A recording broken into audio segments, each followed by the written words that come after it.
Tú estás por escuchar este podcast. Mientras tanto, tu competencia ya está tomando decisiones con inteligencia artificial, ejecutándolas en la nube y blindándolas con ciberseguridad. La diferencia entre solo escuchar y disrumpir está en una sola decisión. Kio, made to disrupt. Infraestructura y tecnología en www.kio.tech. Bienvenidos a Tecnófagos, devoradores de tecnología. El día de hoy vamos a hablar si se está reinventando el Back to School. ¿Qué tenemos que aprender ahora? ¿A qué tenemos que regresar a la escuela? ¿Por qué? ¿Por qué tenemos que regresar a la escuela? Bueno, les vamos a decir qué tenemos que estudiar. Evidentemente tiene que ver con inteligencia artificial. Vamos a hablar de la disputa por una escucha más activa. Ya les diremos a qué nos estamos refiriendo con esto, pero muy interesante tema. Inactividad neuronal. Ya tienen a quién echarle la culpa. En este caso, pues parece ser que tiene que ver también con el uso de inteligencia artificial. Adivinamos, vamos a hablar de unos estudios muy interesantes, y vamos a hablar de arte en calcomanía, una nueva manifestación cultural muy interesante que ya descubrirán aquí en Tecnófagos, devoradores de tecnología, que inicia ahora. Kio presenta el podcast de Tecnófagos, una mesa de alta especialidad servida para ti en 3 tiempos. Acompaña a Ricardo Maza y Bernardo González, 2 especialistas en masticar información tecnológica para ti. Prepárate para devorar junto a los tecnófagos todas las noticias de las innovaciones del momento. Bien, pues ahí está dispuesto el menú. Bienvenidos a este podcast en donde hablamos de tecnología. Vamos a hablar de muchos temas, y para ello pues preparamos estos deliciosos platillos que les acabo de mencionar, y pues quien los degusta son ustedes, pero quien los prepara y los machaca y realmente nos explica cómo se comen es mi querido amigo y co-tecnófago, que es el señor Bernardo González. ¿Cómo estás, mi querido Berni? Muy bien, muy contento de estar aquí nuevamente contigo compartiendo este espacio y pues listo para devorarnos toda esta información súper interesante con la tecnología. Muy interesante todo lo que tenemos hoy. Vamos a hablar del uso y el abuso de la inteligencia artificial. Vamos a hablar de si tiene efectos, si son positivos, si son negativos, cómo afecta nuestro cerebro, cómo afecta nuestra educación, nuestra percepción de ganancias. En fin, o sea, en un mundo ya absolutamente inmerso en la inteligencia artificial, pues vamos a empezar a entender cuáles son sus efectos. Se me olvidó presentarme. Efecto de la inteligencia artificial es que ya no me acuerdo ni de cómo me llamo. Yo soy Ricardo Maza y nos da muchísimo gusto interactuar con ustedes. Háganlo, por favor, en tecnófagos@kio.tech si nos quieren mandar un correo.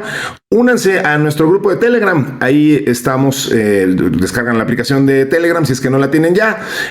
Pues simplemente buscan la palabra Tecnófagos y ahí está esta creciente y siempre vibrante comunidad de gente ávida por saber y compartir información de tecnología, a la que les mandamos un gran saludo. Siempre tratamos de hacer una experiencia un poco más complementaria de ese lado, es decir, lo que platicamos aquí, pues muchas veces los materiales y las cosas que referimos las subimos allá. Así que si quieren tener la experiencia completa de Tecnófagos, pues métanse a ese grupo de Telegram. Y bueno, por último, Bernie, le pedimos a la gente que si nos están escuchando en Spotify, pues que nos rankeen. Sí, también. Favorablemente, si se puede, además, ya que estamos de pedinches, y activen las notificaciones para que no se pierdan ningún episodio. Y nos pueden ver en YouTube también. Claro, eso nunca lo menciono, fíjate. Eso no lo mencionamos, no es mi fuerte la cámara, pero efectivamente ahí estamos. No es la mía tampoco. Ahí estamos en YouTube también, por favor, nos pueden ver y ahí también luego se ve mejor y se entiende algunas de las cosas que conversamos aquí. Pero bueno, pues manos a la obra. Vamos a platicar entonces de la primera nota que tenemos el día de hoy, que se llama Reinventando el Back to School. La entrada de hoy. Una fresca selección con las noticias del momento. Bien, Bernie. A ver, la data es bien interesante. Obviamente sabemos que saber de inteligencia artificial y bueno, tendremos que definir qué significa saber de inteligencia artificial, pero saberle, entenderle, entrarle, picarle, por usar un término bastante coloquial, pues es una necesidad, ¿no? O sea, esto ya está aquí, hay que utilizarlo, hay que saber, aunque no les guste, aunque no les interese, aunque no tenga que ver con su línea de trabajo, que me costaría mucho trabajo entender o pensar en alguna alguna que no tuviera que ver. Pues hay que entrarle al AI, ¿no? Y pues mira, la demanda en habilidades de AI creció 365% o sea, al nivel más alto de América Latina. Sí. O sea, imagínate, digo, todas las empresas están buscando, pues, en un 365% más colaboradores que tengan habilidades de inteligencia artificial. Entonces, pues esto está cerrando las brechas de talento y asegurar un futuro digital. ¿De dónde viene esta data o de dónde se refuerza esto? Pues en el informe Global Skills Report Latinoamérica de Coursera. Coursera es de Google, además, ¿no? Indica que la demanda de cursos de Gen AI creció 365% en el último año entre los trabajadores mexicanos, lo que decíamos.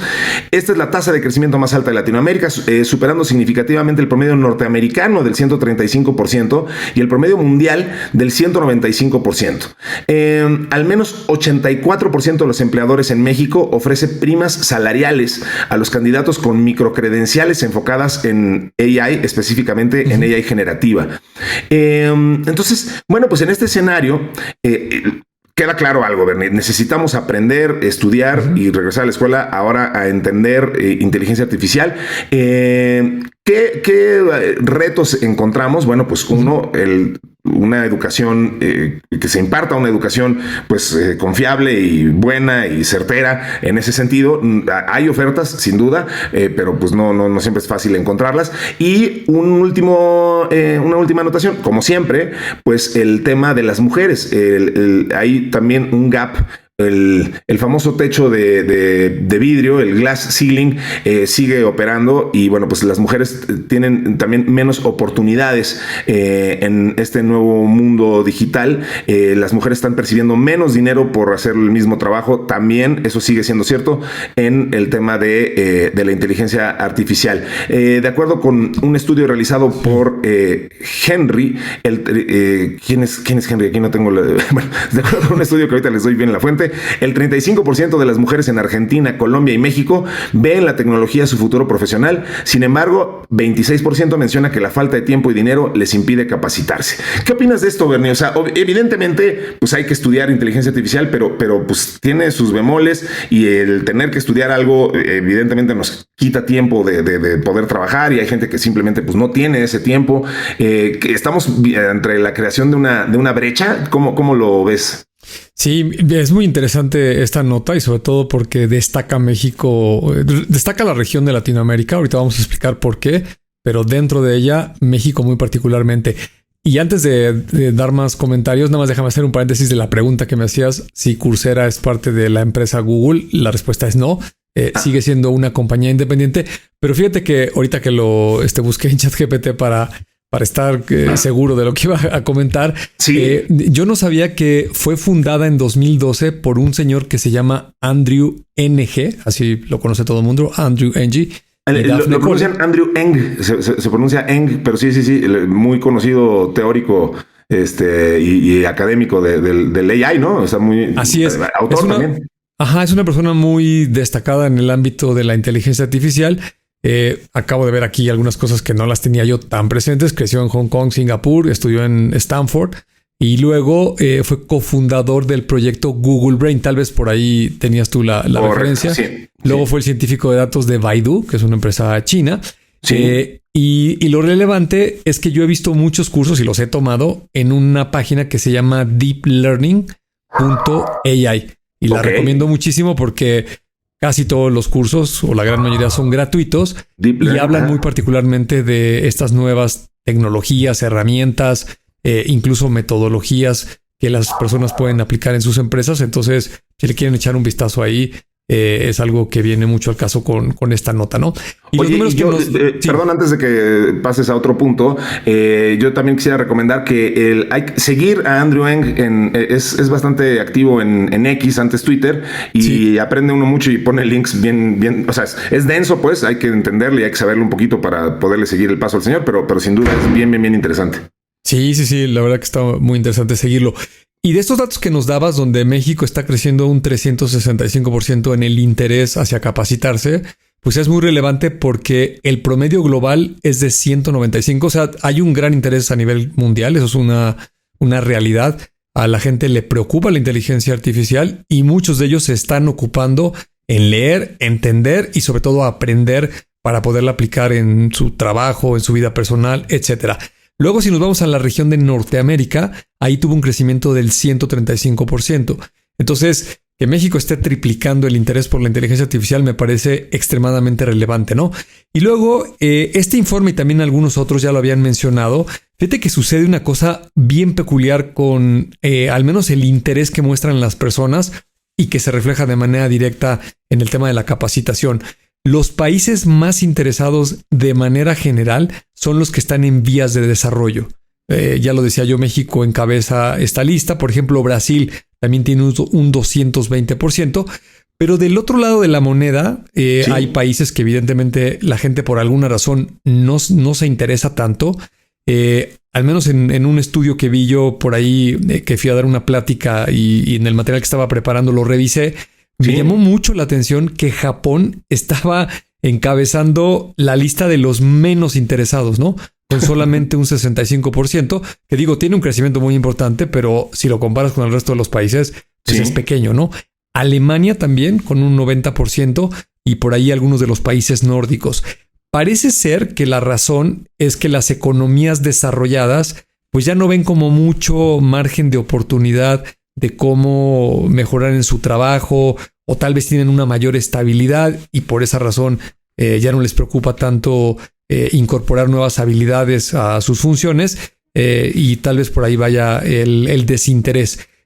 Si esa fuera la razón, pues podría explicar por qué en las economías en vías de desarrollo o las economías emergentes, la gente está abrazando esta nueva tecnología, se está interesando porque lo ve como una oportunidad, un espacio donde podría pues tal vez subir de nivel. Si está trabajando en una organización, le podrían pagar un poco más o si lo puede aplicar en su negocio propio, pues lo mismo, ¿no? Podría conseguir más clientes. Sí. Como tú y yo lo hemos mencionado siempre en este podcast, pues tú y yo somos muy activos con el tema de la inteligencia artificial. Yo en lo particular soy un apasionado de la tecnología y cuando vi lo que se podía hacer con ChatGPT por ahí de finales del 2022, decidí prácticamente volcar todo mi tiempo disponible, digamos más allá de mis obligaciones profesionales en mi trabajo. Sí. Todo mi tiempo restante lo empecé a dedicar pues a leer de qué estaba sucediendo con estas herramientas, sí, hacia dónde iban las grandes tecnológicas, lo que pasaba en el mercado bursátil con la valoración de todas estas compañías. Y llevo pues más de 2 años dedicándole mucho tiempo a aprender y tratar de entender hacia dónde se mueven las cosas. Y sigo convencido de ello, ¿no? Creo que la inteligencia artificial va a cambiar en una gran medida la sociedad en general y por ende va a afectar a las empresas y un poco a los gobiernos.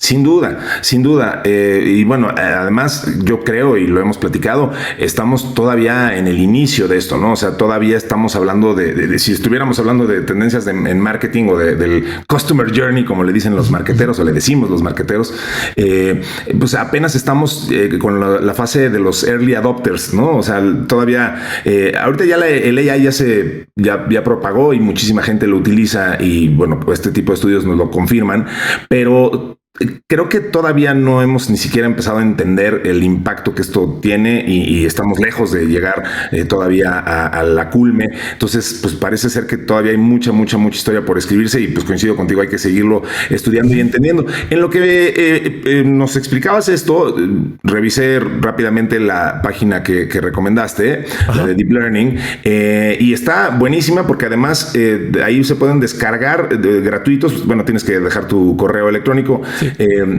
Puedes descargar gratuito los libros de Andrew Ng, y justo uno de ellos, el más reciente, si no me equivoco, es el de cómo hacer una carrera dentro de la inteligencia artificial, How to Build Your Career in AI. Entonces, pues ahí está buenísimo ese recurso. Y por cierto, pasando por ahí, vi que resaltan una nota que nosotros también hemos comentado y que se me hace súper relevante, que es que, bueno, el gobierno de Estados Unidos, el Congreso, ya determinó que no infringe las leyes de copyright el entrenar un modelo de AI con propiedades registradas, con propiedad industrial registrada a nombre de una corporación. específicamente refiriéndose a lo que se había resultado en los últimos días que comentamos aquí de Disney, diciendo que Midjourney había entrenado a su AI usando la propiedad intelectual de Star Wars y de, bueno, muchos de los propiedades de Disney. Bueno, pues el gobierno se pronuncia en contra de eso y dice, pues mientras sirva para entrenar un modelo, pues no estás infringiendo leyes de copyright, lo cual me parece muy, muy afortunado, porque si hubiera limitado de otra forma, muy grandemente la posibilidad de entrenar modelos y de seguir desarrollando modelos interesantes, ¿no crees? Sí, absolutamente. Es un gran debate y la gente que lo defiende lo que menciona es que así sucede con el ser humano. Por ejemplo, en el arte, es muy difícil que una persona sin ningún contacto con ningún tipo de información relacionada con el arte, pues pueda empezar a generar algo de creatividad. La gran mayoría de los artistas, en muchas ramas, se basan en el trabajo de otros artistas. Experimentan algunas líneas, copian algunos estilos de unos de otros y precisamente eso es lo que le permite al ser humano poder ir creando de manera incremental sobre las bases de otros. El hecho de que tú veas una pintura de un estilo y a ti se te ocurra una idea nueva y copies algunas cosas, nada más por haber visto, pues no estás infringiendo nada. Claro, el que le saca una copia fotostática o se la fusila idéntico o pretende ser alguien, pues sí, eso es totalmente ilegal y para eso hay leyes de propiedad intelectual. Pero digamos que como inspiración, pues es totalmente válido. Y luego si le sumas que mucha de esta información es pública, pues es muy difícil de controlar. Me parece que por ahí fue que se decantaron a preferiblemente dejarlo abierto. Y mientras dije equivocadamente dije equivocadamente el Congreso y esto viene de una corte, de un juez, una corte de distrito, un juez de nombre de apellido Alsup, es el que dictaminó esto y dijo, bueno, pues de todas formas esto crea, entiendo, y ahí que nos corrijan los expertos en temas legales, esto crea una jurisprudencia muy importante, ¿no? O sea, ya se senta un precedente diciendo, pues sí se vale, que es lo que nos estás platicando, ¿no? Muy bien. Correcto. Bueno, pues ahí está este primer tema. Vamos a lo que sigue entonces, Bernie. Vamos con la siguiente nota. El plato fuerte, cocinado a fuego lento durante la semana. Bueno, hablábamos de Jony Ive el episodio pasado, si no me equivoco. Sí. Y bueno, este señor que es una leyenda dentro del diseño y el diseño industrial y pues una persona que hizo una carrera muy, muy importante al lado de Steve Jobs en Apple, pues lo reclutaron ahora en OpenAI y ya platicábamos un poco, entonces pues ahora revelaron un poco más nuevos detalles sobre los esfuerzos de las empresas para construir un dispositivo de hardware de AI para el mercado masivo. Entonces, pues digo, OpenAI no escatimó en recursos, se trajeron literalmente al más picudo, ¿no? O sea, no se me ocurre alguien más que pudieras difícilmente tener. Vas a encontrar a alguien mejor que Jony para diseñar productos. Sí, perdón. Los esfuerzos para construir un dispositivo de hardware de AI para el mercado masivo. Y bueno, durante el fin de semana, OpenAI retiró el material promocional relacionado con su adquisición de la startup de Jony Ive por $6,500 millones para cumplir con una orden judicial relacionada con la demanda. Bueno, entonces, durante el último año, ejecutivos de OpenAI y antiguos directivos de Apple que ahora trabajan en I.O. han investigado a fondo los dispositivos intraauriculares, según los documentos presentados en esta demanda de I.O. Los abogados que representan a OpenAI y a I.O. afirmaron que las compañías adquirieron al menos 30 auriculares de diversas compañías para explorar las opciones disponibles en el mercado. Pues hice ya sin querer un desbarajuste de nota aquí, pero quería platicar de lo de Jony Ive y acabé hablando de este tema de la unión de las dos empresas, pero pero si quieres ahí, rescátame y danos un poco más de información de esto, mi querido Bernie. Sí, creo que la nota está un poco confusa porque por un lado está el tema legal del procedimiento de la adquisición por parte de OpenAI sobre esta compañía de Jony Ive de I.O. y las restricciones que le están imponiendo. Y luego por otro lado está el tema de esta compañía que fíjate que ya la había visto y les voy a compartir ahí en el grupo de Telegram el video de YouTube. En realidad es un video de TED Talk pero lo pueden encontrar tanto en el sitio de TED como en YouTube.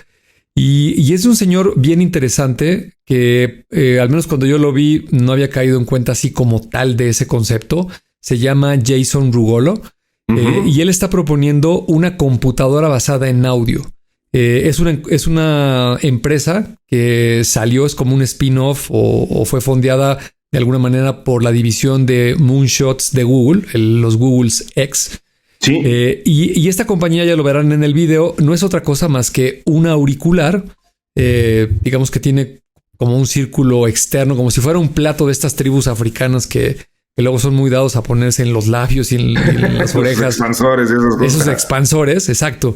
Entonces es como un botón muy grande, la parte externa de este auricular, pero en realidad de lo que se trata pues es como si fuera un AirPod, ¿no? Un dispositivo que te colocas en la oreja, introduces lo que es la bocina, tiene su micrófono y entonces a partir de ahí empiezas a interactuar solamente con tu voz acerca de lo que le quieras preguntar al dispositivo, que te traduzca en línea, que te aísle el sonido, en fin, hace ahí una demostración bastante interesante. ¿Por qué comento esto? Porque ahora se especula que este posible dispositivo que están diseñando en conjunto Johnny Ive y Sam Altman de OpenAI seguramente es un wearable y seguramente es una especie de audífono que te vas a colocar en tu oído para poder interactuar con la inteligencia artificial. Y si fuera ese el caso, pues estos señores ya se están adelantando a decir que ellos lo patentaron primero y que estarían ahí violando algún tipo de propiedad intelectual. No tardó rápidamente Sam Altman en contestar y decir que no, que cuando hicieron la presentación de esta unión entre estas dos compañías, dejaron claro que no se trata de un wearable. O sea, wearable, entiéndase un dispositivo que yo me pongo en alguna parte del cuerpo, ¿no? Como unos lentes o se refirió a él como un tercer dispositivo, ¿no? O sea, decía que algo que puedes usar junto con tu smartphone y el teléfono móvil, el portátil, pero no es propiamente un wearable, ¿no? O sea, lo puso en esta categoría muy interesante de tercer dispositivo.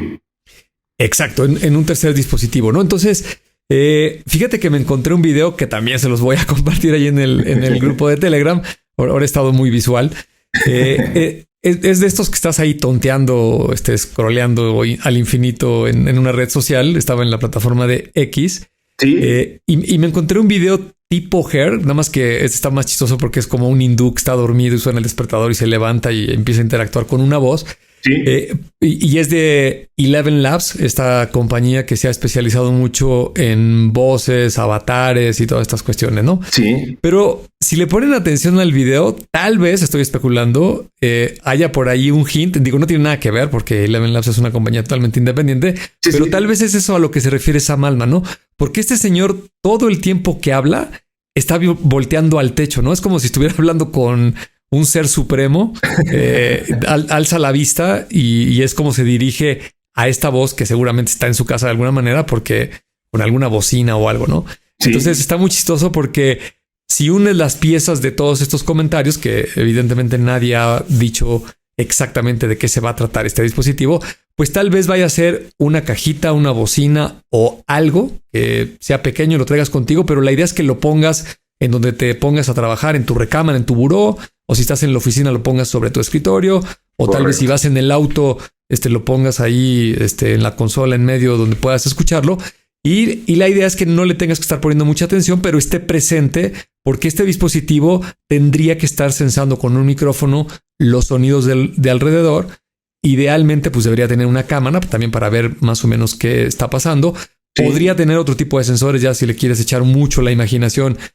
No sé, a lo mejor la temperatura, la humedad, lo que se te ocurra, ¿no? Las vibraciones, pues le puedes poner hasta un giroscopio, lo que tú quieras para ver cómo lo aplicas. Pero lo interesante es que no lo tengas en las manos, ¿no? Que no sea esta cuestión de, es una laptop, ¿no? Entonces me tengo que sentar en una mesa, la tengo que abrir, tiene un teclado y estoy en modo, me voy a poner a trabajar, ¿no? O el teléfono tan criticado, ¿no? Que la mayoría de las personas en muchas ocasiones somos muy imprudentes y estamos agachados viendo a esta pantalla sin poner atención a lo que está sucediendo alrededor. Tal vez este dispositivo trate de, digamos, arreglar ese problema, ¿no? Que es como si estuvieras hablando contigo mismo, ¿no? Como si hablaras en voz alta.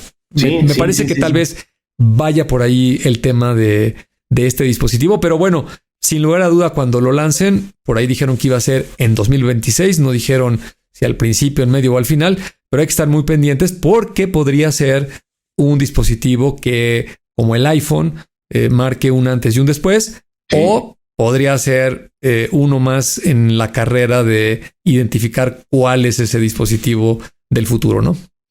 Me encantaría, además, porque sería una gran lección y una forma muy interesante de percibir la historia de la tecnología, porque Apple, en la época de Steve Jobs, pues siempre se distinguió por lanzar estos productos revolucionarios que marcaron un parteaguas. Ya están muy conocidos los ejemplos, y en gran medida porque Steve Jobs siempre siguió esta filosofía también de Henry Ford de nunca escuchar al público, ¿no? O sea, no hacer estudios de mercado y no obsesionarse con lo que decía o no decía la gente.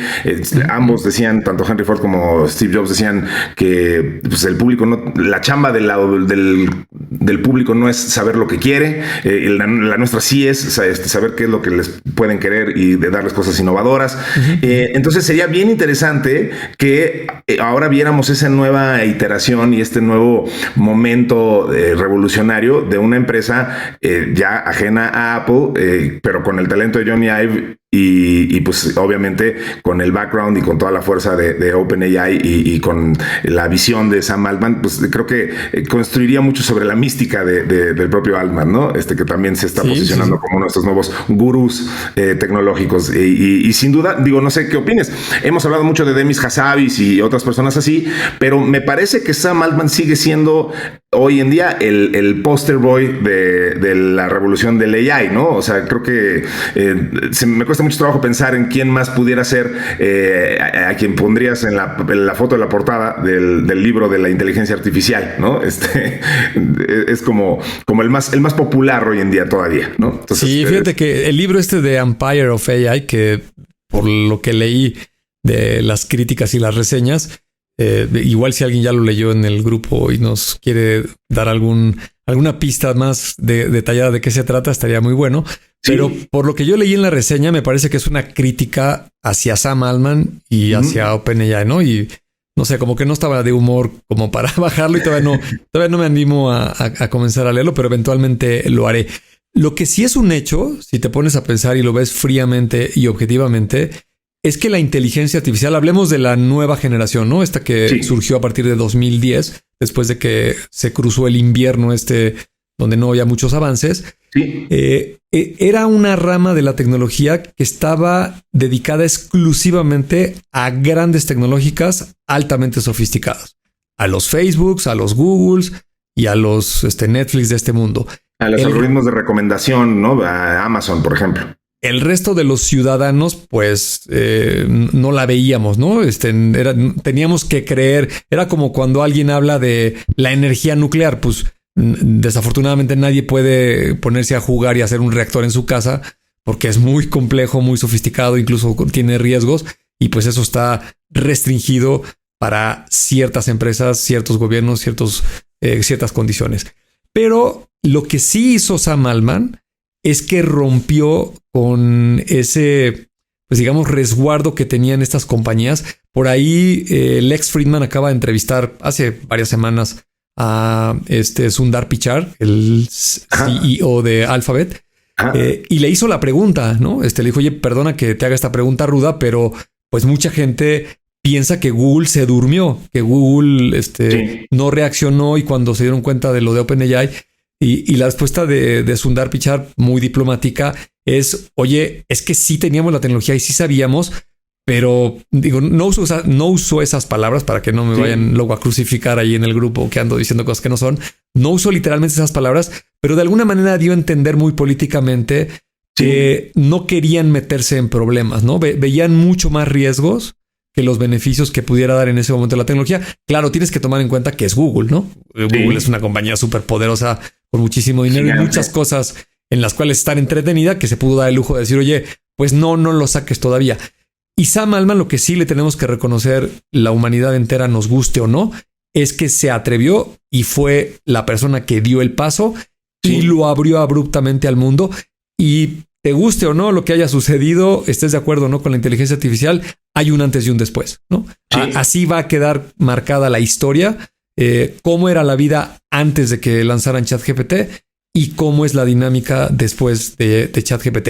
Y luego, por si fuera poco, pues llevamos 2 años y medio, un poquito más, de esta nueva generación de inteligencia artificial generativa con los modelos LLMs, todo lo que hemos estado hablando estos últimos 2 años.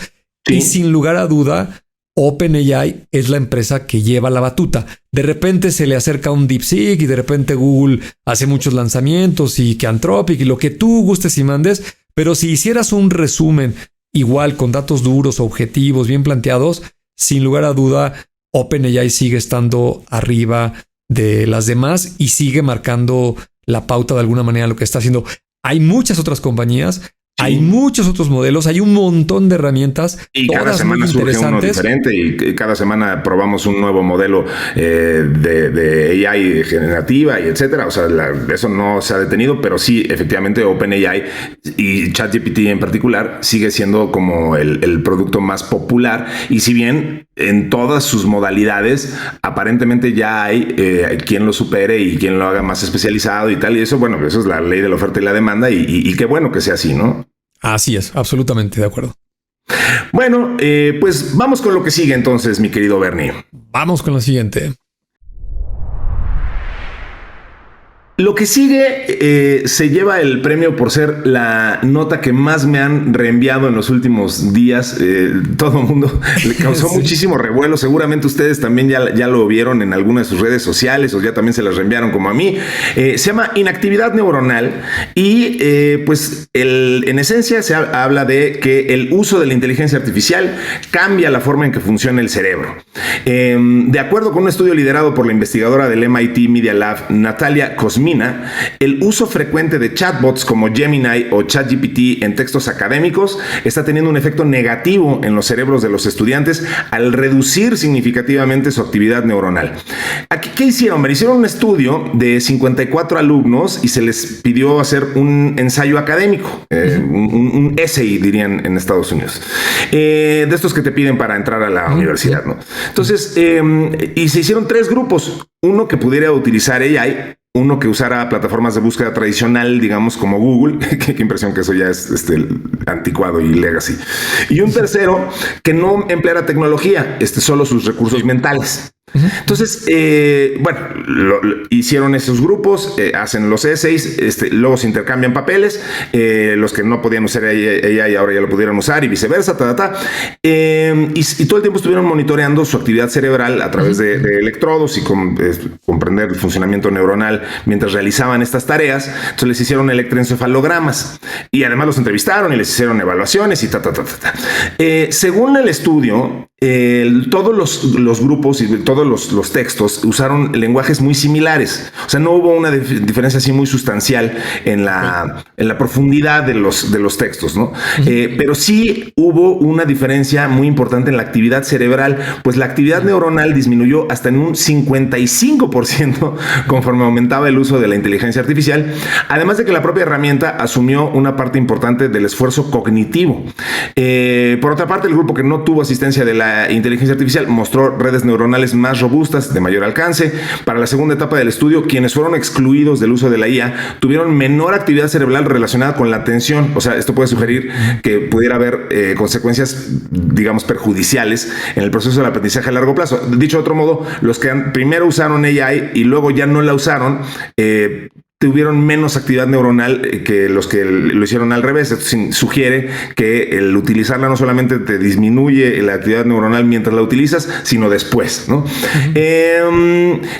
¿Qué podemos entender de esto? O sea, los estudiantes que complementaron su labor con herramientas de AI tuvieron mejores resultados al demostrar mayor capacidad de recuerdo y actividad en regiones del cerebro asociadas con la creatividad, el procesamiento semántico y la memoria. Esto es importante.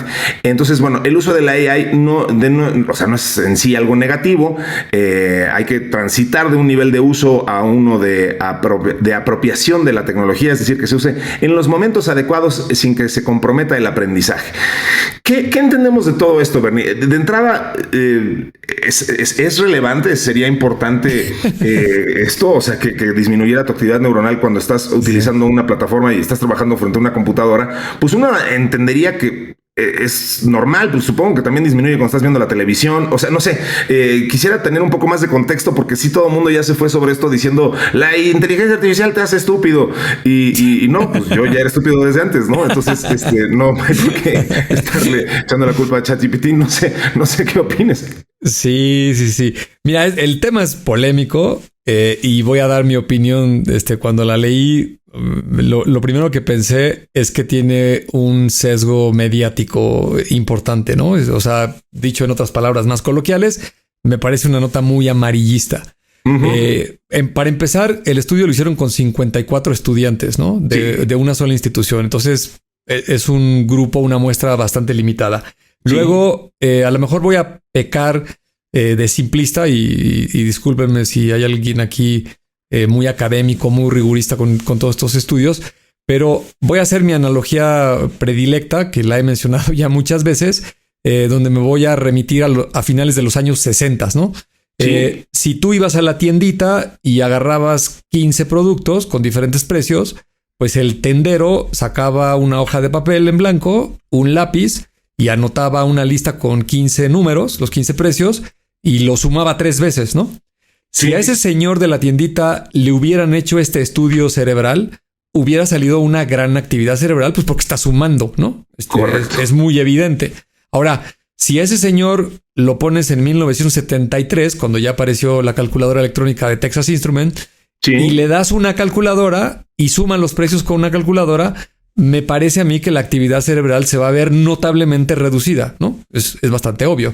Ahora, si me voy que habrá sido unos 30 años para adelante, unos 20 años para adelante, 25 años, y le doy un escáner con códigos de barras, pues se va a ver más reducido que el uso de la calculadora, ¿no? Y si me voy a una de estas tiendas, que no hay muchas todavía, donde tienen NFC, radiofrecuencia, que yo puedo agarrar las cosas y me las puedo meter a las bolsas, a mi backpack, y simplemente paso por un arco y me cobra todo, pues ya ni hay humano, ¿no? Ahí la actividad cerebral ya es cero absoluto, ¿no? Sí. ¿Cuál es la reflexión de esto que estoy comentando? Que no necesariamente porque un ser humano haciendo una actividad determinada use menos el cerebro, número uno, eso no lo hace más idiota, ¿no? Por supuesto que no. ¿Cómo se llama este señor? Que por aquí tengo el libro. Hans Rosling, este estatista que ha salido varias veces en TED. Me gustó muchísimo. A lo mejor alguna vez lo han visto ahí en TED, un video muy legendario que puso una lavadora ahí en el escenario y sacó a una mujer de adentro de la lavadora porque estaba explicando cómo la lavadora fue el verdadero detonador que liberó a la mujer para que se pudiera desarrollar profesionalmente. Y no tenía nada que ver con el machismo ni con estas ideas que luego se nos cruzan los cables, Simplemente en un hogar de hace 200 años, pues alguien tiene que cuidar a los niños y tiene que hacer de comer y tiene que lavar la ropa, ¿no? Y una de dos, o ella se sale a trabajar y él lava la ropa y cuida a los niños y hace de comer, o viceversa, ¿no? Tal vez por una cuestión natural, biológica de la maternidad y los niños, los amamantas, etcétera, pues tradicionalmente en muchas sociedades le tocaba a la mujer, ¿no? Pero la mujer tenía que ir al río a lavar la ropa, cargarla, secarla, etcétera. Cuando se inventa la lavadora, pues no hace más tonta a la mujer, todo lo contrario, ¿no? Le quita esa tarea que era ardua, le libera el tiempo y entonces las mujeres pueden usar el tiempo para estudiar, para trabajar y desarrollarse, ¿no? Entonces, creo que aquí pensar que una herramienta como la inteligencia artificial nos está volviendo tontos porque hago las cosas más rápidas o no tengo que hacerla, yo le llamo la talacha, ¿no? No sé si esta palabra en español en todas las latitudes se entiende igual, al menos en México es cuando haces algo muy laborioso, ¿no? Siempre comento el ejemplo la gente que trabajamos en una oficina, cuando el jefe nos deja hacer una presentación en PowerPoint, el 80% del tiempo se lo gastas en enchular la presentación y 20% o menos en el fondo, en el contenido, en lo realmente importante, ¿no? Porque así son las herramientas actuales. Cuando sabes usar una herramienta de inteligencia artificial, le puedes dedicar el 95% del tiempo al contenido, al fondo, a lo que quieres transmitir, a prepararte a hacerlo muy bien.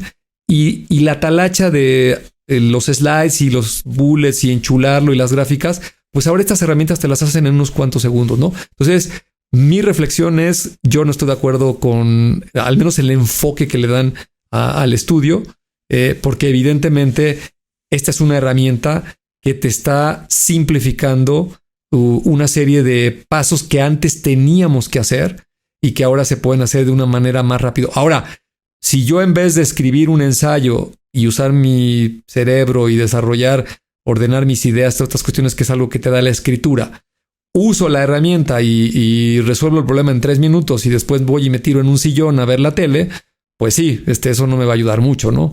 Debería yo de ser un poco consciente y decir, oye, pues si estoy ahorrando tiempo en eso, pues ahora lo voy a aplicar tal vez en el análisis, en buscar otras fuentes, no sé, en generar más documentos, en hacer no sé, contrastar una opinión con otra, no sé, algo que me aporte más valor sería en lo que yo intercambiaría el tiempo.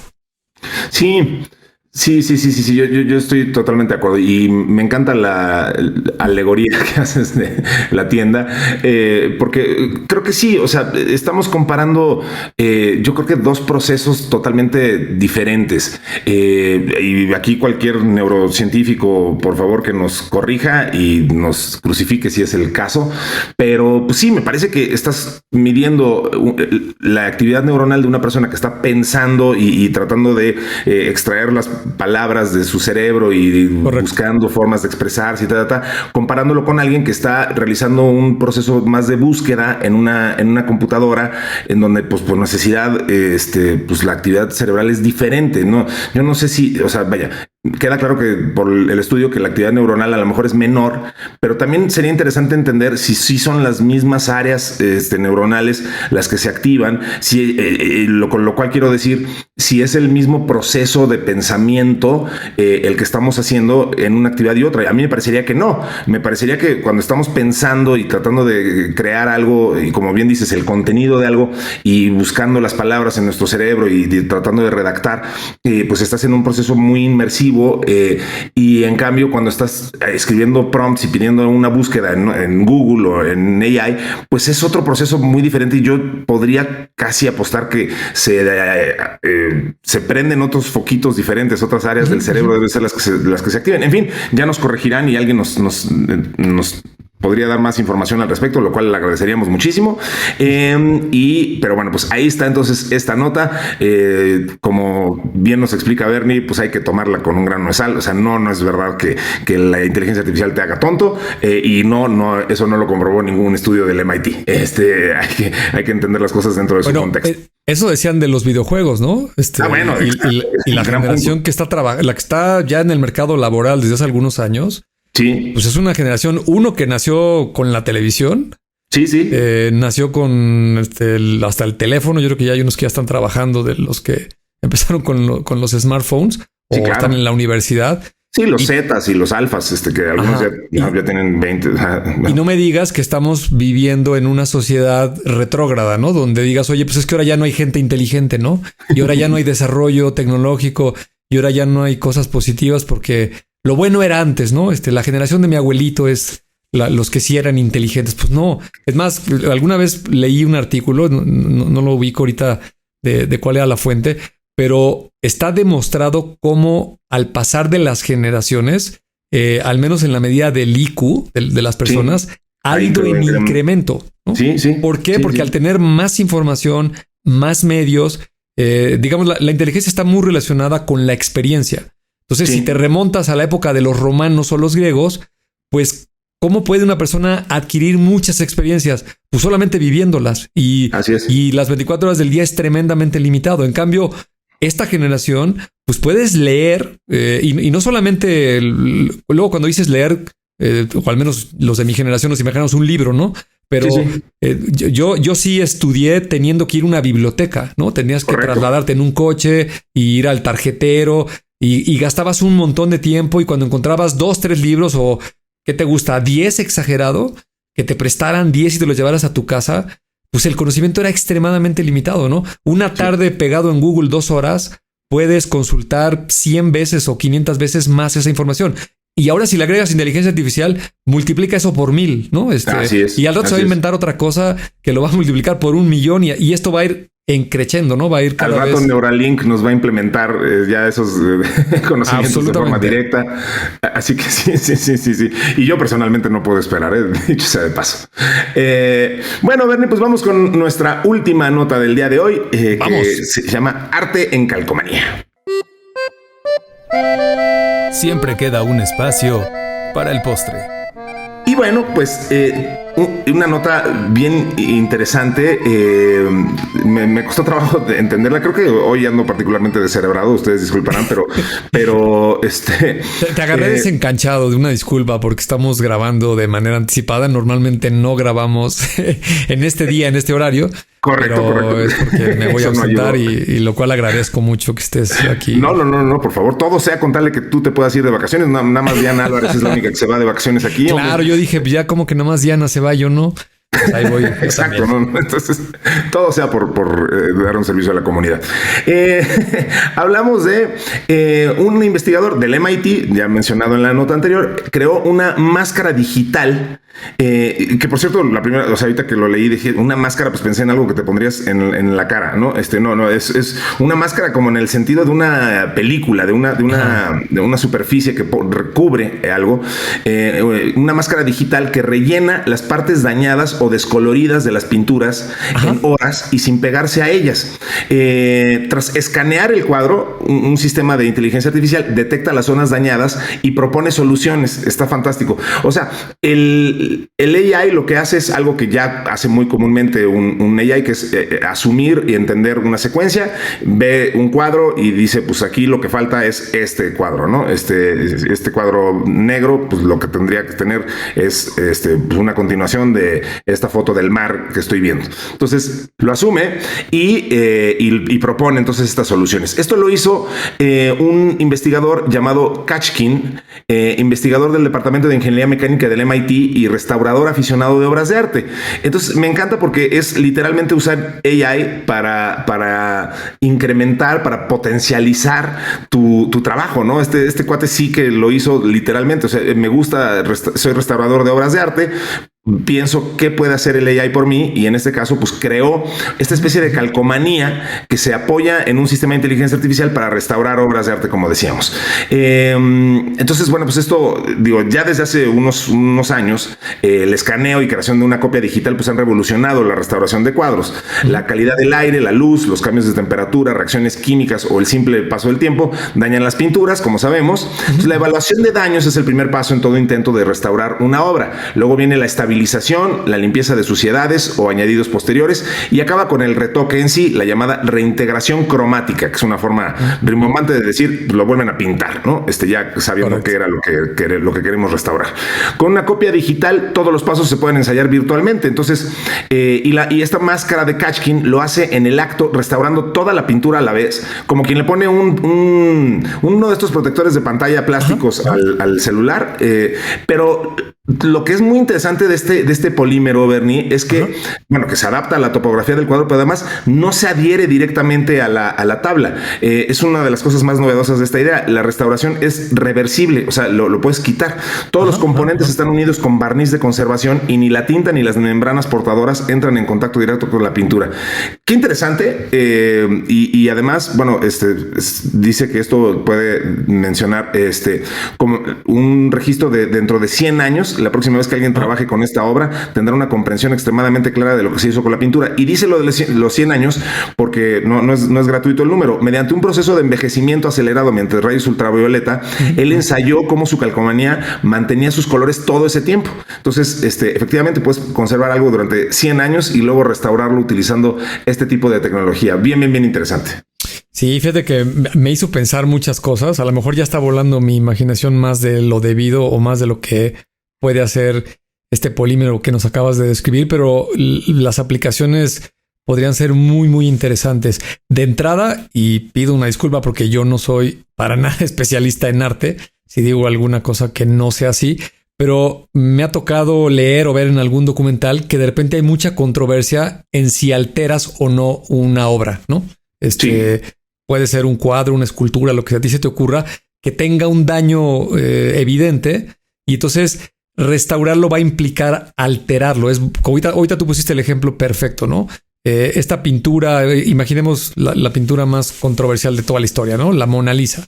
Seguramente los colores actuales de ese cuadro no son los que tenía cuando la pintaron, ¿no? Claro. Pues ya pasaron 500 años y seguramente ya hay partes descoloridas, etcétera. Entonces, alguien podría sugerir, pues, retocarla, ¿no? Que significa volverle a echar una pintadita encima, ¿no? Pero imagínate la atrocidad que significaría eso, porque estarías alterando la obra. En cambio, me vino a la mente aquel caso muy sonado y muy memeado de una mujer que restauró un cuadro de una pintura de Jesucristo en España. La pintura estaba muy dañada y le dijeron, bueno, sí, restáurala, y hizo una cosa horrorosa y entonces se volvió, pues, objeto de burlas y entonces todo el mundo hizo un meme al respecto de esto. O sea, porque, pues, obviamente esto puede caer en las manos equivocadas y la restauración se vuelve un desastre, como fue ese caso, ¿no? Sí, si no me equivoco, creo que fue a La Piedad, esta escultura que le dieron un martillazo. Ahí, en La Piedad. Es la escultura donde está la Virgen y tiene sus brazos a Cristo. Sí, pero no estoy seguro que esa sea la del martillazo, o el martillazo en la rodilla, ¿no? Bueno, ahorita revisamos bien. Bueno, ahorita lo checamos si es esa, pero imagínate, en este caso estás hablando de una escultura, mármol, y si este martillazo, que fue por una cuestión de vandalismo, violencia, lo rompe, pues imagínate la gran controversia de si lo dejas así o le echas una rezanada y le pegas ahí un parche, ¿no? Es muy complicado. Entonces, el concepto simplemente de, oye, no voy a alterar la obra original y le voy a poner enfrente una mica, una capa, como le llaman aquí, una calcomanía, y esa calcomanía simplemente va a mostrar los colores de la reparación, y entonces al observador, pues te va a permitir ver la obra intacta, ¿no? Sin la falla que tenía, o con colores más vivos, ¿no? Yo, echando a volar mi imaginación, supongo que esto tiene electrónica de por medio, es decir, hay una computadora, debe haber LEDs o algo equivalente para desplegar la información de dónde está haciendo la restauración. Pues imagínate, estaría muy padre en un museo que tuvieras un cuadro donde esta mica se apagara. Digamos, la mica está enfrente, pero la haces totalmente translúcida y la obra se ve como está, ¿no? Colores pálidos, desgastados, con fallas. Y luego, imagínate, la enciendes y te dicen, mira, así se veía cuando la pintaron, ¿no? Ve los colores mucho más vívidos y ya está restaurada y ya no tiene ningún fallo, ¿no? Y ese concepto lo podrías extrapolar a lo que quieras, ¿no? Uno de los lugares que a mí más me impresionó, que he visitado de zonas arqueológicas, fue la ciudad de Pompeya, porque de visitar muchas ruinas, por ejemplo, aquí en México a mí me encanta ver las pirámides, los aztecas, el Templo Mayor, el sureste mexicano con los mayas, todo eso. Pues en realidad tienes que usar muchísimo la imaginación, porque quedan ahí unas cuantas piedras, una pared, muy precario lo que estás viendo físicamente, y si pagas un guía, pues te empieza a contar una historia maravillosa, ¿no? Mira, esto era un observatorio y el techo se veía así y aquí había una puerta y la madera y no sé qué, pero pues todo eso cae en el terreno de la imaginación. Y menciono Pompeya porque, como le cayeron las cenizas volcánicas, así es, algunas habitaciones conservan frescos en las paredes que están ya muy desgastados, pero alcanzas a ver cómo eran las pinturas, ¿no? Alcanzas a ver en el mercado cómo eran los puestos, las banquetas, los cruces de peatones, por donde pasaban los carruajes. En fin, hay muchas cosas que puedes palpar, ¿no? Entonces, imagínate un lugar como estos, o cualquier lugar arqueológico, que le pusieras estos layers en las paredes, y entonces lo mismo, el mismo concepto, ¿no? Que tú llegues al lugar, lo veas como es, y luego te lo enciendan, ¿no? Un poco como estas proyecciones que ahora se han puesto de moda. Exacto. Ahora sí que las proyectan cuando es de noche sobre las fachadas de ciertos edificios, y ahí te cuentan una historia de el lugar, por ejemplo, aquí en el centro histórico de la Ciudad de México, lo han hecho muchas veces, ¿no? En las pirámides lo hacen también, etcétera. Estas proyecciones arquitectónicas que son milimétricas y que tienes que, además me ha tocado participar en la instalación de alguna y es un chambal, pero brutal, porque pues, evidentemente es una labor que sí no se puede mover por 1 milímetro porque se descuadra todo, ¿no? Entonces, y requiere una labor científica muy concienzuda detrás para ir calculando cómo se debe de proyectar de acuerdo a la superficie sobre lo que lo vas a hacer, etcétera, etcétera. Es una labor padrísima. Sí, y me encanta el ejemplo de repente estos lugares, como lo que mencionas, ¿no? O sea, lugares que quedaron ahí medio inmortalizados de alguna forma muy extraña porque explotó el Vesubio y quedó todo lleno de cenizas. Pues sí, el poderlo ver en este tema como de realidad aumentada, cómo lucía antes y poderle poner y quitar ese filtro, pues suena extraordinario y muy, muy, muy divertido y además, pues culturalmente muy relevante, ¿no? Así es. Y acabo de googlear y al menos la escultura a la que yo hacía referencia sí es la Piedad. Es la que le dieron ahí un martillazo. Un martillazo en la... pues mira, yo estaba pensando en otro, entonces, qué bueno que a esas no les han dado más martillas. Sí. Muy bien. Bueno, Bernie, pues se nos acabó el tiempo. Muchísimas gracias a todos por escucharnos. Yo les quiero reiterar que si quieren compartirnos temas de su interés, pues háganlo por correo electrónico a tecnófagos@kio.tech o en el grupo de Telegram. Y pues le agradezco muchísimo a Mario Terrés en la edición, a Nayansi Romero en la redacción y a Diana Álvarez. Le agradecemos que ya haya regresado de sus vacaciones para que Bernie se pueda ahora ir. Vamos a intercambiar la estafeta. Exactamente. Muchísimas gracias, Bernie. Como siempre, un deleite pasar este rato contigo y con toda la gente que nos hace el favor de escucharnos. No, al contrario, muchas gracias y nos vemos y nos escuchamos en el siguiente. Así será. Muchísimas gracias a todos. Esto fue Tecnófagos, devoradores de tecnología. Nos escuchamos la siguiente semana. Hasta pronto.